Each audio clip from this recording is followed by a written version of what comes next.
The main aim of our 9-day mission on Challenger was the release and deployment of 2 communications satellites. The walk would follow that.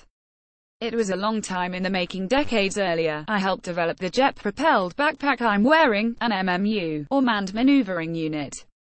We were still testing and tweaking it 6 weeks before we went up. I was delighted to have been picked for the mission. It was a murky selection process, lots of back and forth between mission command and management. The day before my walk, we reduced the pressure and increased the oxygen in the shuttle to get the nitrogen out of my blood, otherwise I'd get the bends.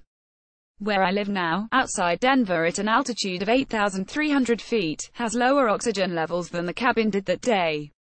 On the day itself, I put on my underwear, complete with air ducts and flexible tubing filled with water to cool me down, and my pressure suit. The crew said, "You're ready. Go, go, go." So I stepped into the airlock, closed the hatch, depressurized it, opened it, and away I went. I don't like those overused lines, slipped the surly bonds of Earth, but when I was free from the shuttle, they felt accurate.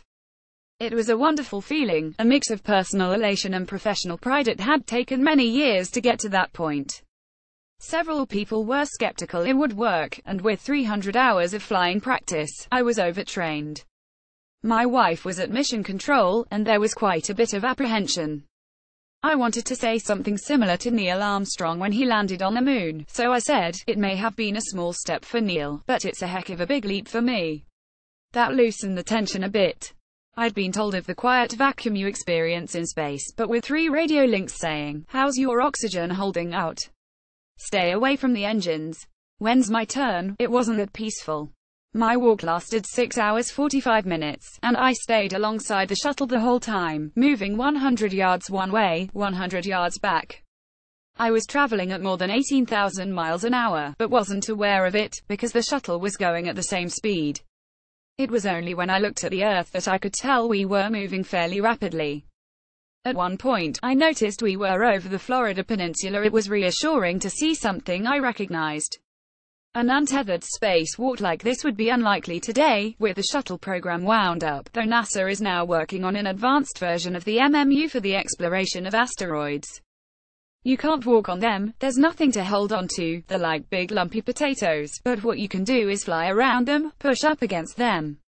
This photograph, taken by Robert Gibson from the shuttle, is beautiful, partly because the sun is shining directly on me.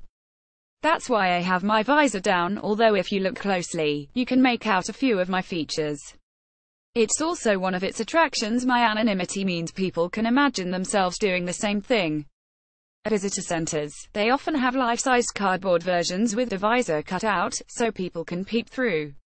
Like Neil said in 1969, "I was representing mankind up there." Interview by Hannah Booth. Are you in a famous photograph? Email that's me@theguardian.com.